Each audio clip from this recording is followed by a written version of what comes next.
Nah teman-teman, jadi kisah ini agak sedikit di luar nalar ya guys ya. Jadi sebelum kita ke story intinya, bener-bener aku itu nggak ngerti dari kisah cerita ini ya. Emang kisah yang aku ceritain kali ini bener-bener nyata yang dialami oleh Pak Mul ya. Jadi Pak Mul ini, halo Pak Mul. Jadi Pak Mul ini emang lagi di PHK gitu ya. Emang kisahnya itu dari zaman corona dulu gitu ya. Kan emang efek dari corona itu banyak banget ya karyawan-karyawan yang kena PHK kayak gitu ya. Semuanya bisnis juga tumbang-tumbang. Nah, Pak Mul ini sebagian dari karyawan yang kena PHK teman-teman. Nah, karena kan emang bingung juga ya, tapi alhamdulillahnya meskipun di PHK oleh perusahaannya, Pak Mul ini dapat pesangon lah ya, dimana pesangon ini digunakan untuk usaha bisnis kayak gitu. Karena emang di kota itu agak susah juga gitu ya untuk masukin ke lamaran kerja ke yang lain, karena memang ya kita tahu lah ya corona gitu, agak-agak sulit juga ya, daya jual menurun sebenarnya. Pokoknya terombang-ambing semua bisnis ya, dan akhirnya Pamul ini memutuskan untuk jualan gorengan lah ya. Nah, jualan gorengan ini alhamdulillah kan laku-laku terus, dan emang ada satu bapak-bapak yang suka banget sama gorengan tersebut kayak gitu ya. Karena emang udah jadi bestie ya selama 3 bulan. Akhirnya kan mereka itu saling bertukar cerita ya, Pamul dan Pak A lah, kita sebut ya Pak A ini ya, karena emang selalu membeli gorengan, dan emang Pak Mul ini tahu bahwa emang si Pak ini suka gorengannya, dan emang orangnya itu baik dan juga suka nongkrong lah ya, tahu. Nah, akhir cerita dari si Pak Mul ini cerita lah ke si Pak A ini bahwa emang dia itu sebetulnya capek gitu ya bisnis kayak gini, karena emang dulunya itu emang kerjanya itu di kantoran dan emang punya posisi yang bagus kayak gitu, dan emang ingin hidup yang lebih baik gitu ya. Nyerita ke Pak A ini ya, si Pak Mul itu udah bahwa emang dia juga bingung gitu ya, emang dari himpitan keuangan juga, emang dari bisnisnya juga yang stagnan gini-gini terus. Cerita lah ingin sesuatu yang lebih, mungkin barangkali Pak A ini punya solusi gitu lah. Akhirnya si Pak ini mengusulkan lah, Pak Mu, sebetulnya gimana ya, aku itu punya itu jalur percepatan untuk kekayaan kayak gitu. Pak ini bilang bahwa emang dia itu bisa lah ya ngebantu lewat pesugihan katanya gitu. Cuman kan kamu wah Pak, iya harus pesugihan gitu, karena emang dipikir-pikir ya udah pikir-pikir dulu aja Pak Mul, karena emang saya mau ngasih solusi nih. Dia dikasih lah si Pak Mul ini kertas bahwa emang kalau misalkan Pak Mul mau, ini kertas ini bahasa jampi-jampi, dan emang pesugihannya itu lewat togel kayak itu, dimana kalau misalkan togel ini Pak Mul tinggal baca rafalkan kayak rafalan kayak gitu, nanti Pak Mul bakal dapat tunjangan buat pasangin togel kayak gitu. Karena emang dipikir-pikir dulu ya Pak, karena kan emang efeknya juga gimana, karena emang sebentar lagi juga istrinya Pak Mul itu mau lahiran teman-teman. Jadi emang efek mendadak juga, emang harus bayar kosan juga. Akhirnya memutuskanlah merapalkan mantra itu, akhirnya dirapalkan lah ya ke tukang togel. Dirapalkan itu sekonyong-konyong itu Pak Mul langsung ngantuk banget, ingin tidur ya. Setelah ngantuk tidur,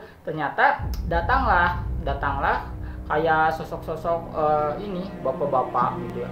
Cuman kelihatannya itu kaki 2, kemudian bawa kuda 4, tapi kelihatannya itu kaki doang, sama yang gelindingan besar. Akhirnya kan Pak Mul terbangun, oh apakah mungkin sebuah mimpi ini adalah petanda gitu. Diingat kan, karena emang kata si Pak ini bahwa emang mimpi ini merupakan yang mau ngasih togel kayak gitu ya, merupakan jin pesugihannya itu, jin togel istilahnya ya. Aneh-aneh aja ya namanya itu, karena emang kalau dipikir-pikir, kalau kata Pak Mul itu ada seorang laki-laki, cuman kelihat kakinya aja 2, berarti 2 ya. Kalau dipikir ya, angkanya mau dipasang ada 2, kemudian ada 2 hewan ya, 2 hewan ternak kan itu ada 4 ya kakinya itu, 4 berarti 2 4 sama gelindingan berarti itu 0, jadi 2 4 4 0 dipasang lah semuanya. Kemudian Pak Mul mengeluarkan semua sisa-sisa uangnya, dipasang semuanya 4 nomornya 2 4 4 0, dan tahu kenapa? Ya, betul, keluar semuanya. Angka yang dipasang Pak Mul 2440 itu keluar semuanya teman-teman.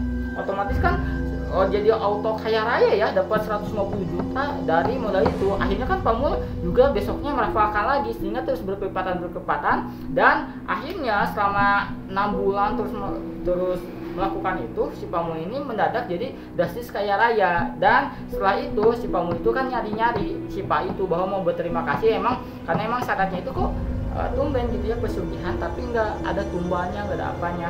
Setelah dicari-cari kemanapun, tempat nongkrongnya nggak ada juga. Kok nggak ada ya Pak A ya?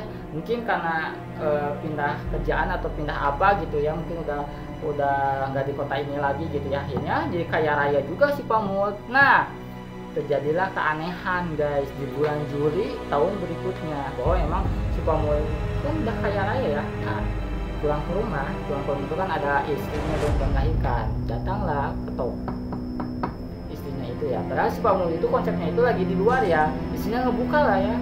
Kirain si Pak Mulnya ayah kok tumben pulang cepet gitu, biasanya malam, mana martabak pesanan Umi kan kayak gitu ya, kan pesan martabak.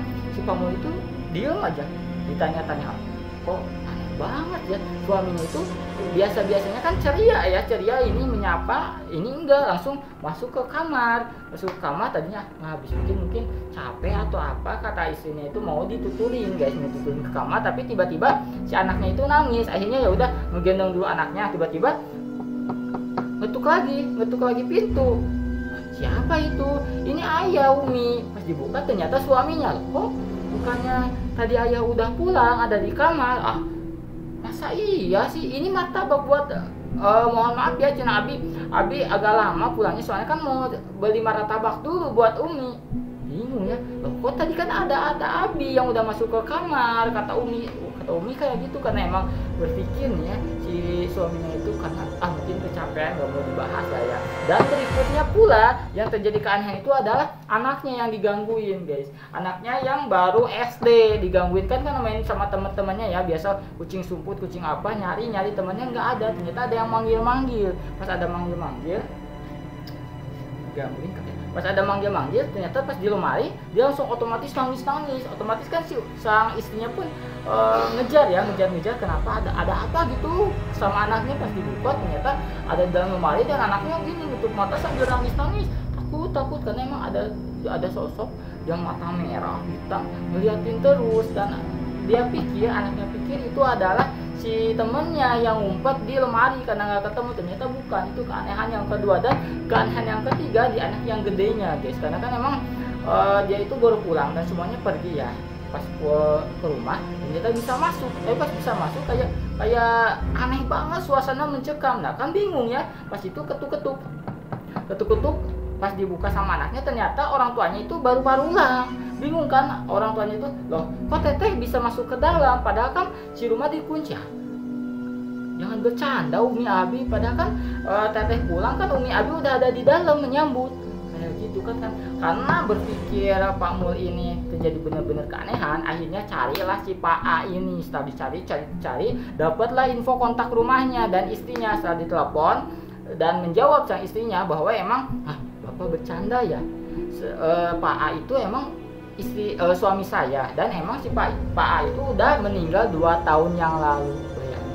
Sedangkan kan saat ketemu sama Pak Mul itu kondisinya itu di tahun pertama guys, dan ini ternyata kata istrinya itu udah meninggal 2 tahun yang lalu. Terus yang selama ini yang beli gorengan terus yang ngasih ramalan togel itu siapa, kayak gitu. Dan udah sampai ke situ kayaknya Pak Mul ini berpikir ya, ini ada yang nggak beres, ini ada yang nggak beres nih kalau kayak gini.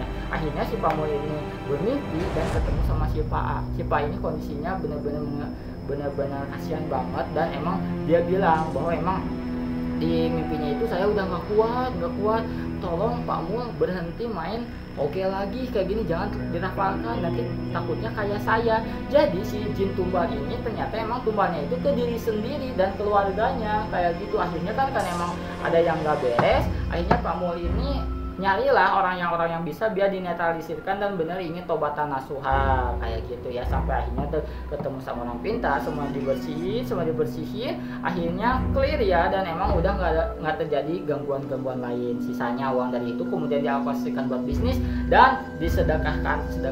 Akhirnya si Pak Mul punya happy ending ya, punya bisnis sendiri dan tidak lagi digangguin oleh makhluk yang kayak gitu. Oke, sampai di sini dulu aja cerita serem. Gimana, cukup serem dan menegangkan? Enggak, karena emang ini kisah serem ini diangkat dari kisah-kisah nyata yang dialami oleh rekan-rekan. Bagi teman-teman yang punya cerita serem, boleh tulis di kolom komentar, nanti Mbak Imut ini bakal bacain. Oke, sampai di sini dulu. Pokoknya poin intinya adalah kita itu emang harus mencari rezeki yang halal dan barokah, gitu aja ya. Sampai di sini dulu cerita serem. Gimana, serem gak tuh? See you next video. Like jika kalian suka, subscribe jika kalian mau see you next video. Bye bye. Assalamualaikum warahmatullahi wabarakatuh. Sampai ketemu di cerita serem episode berikutnya.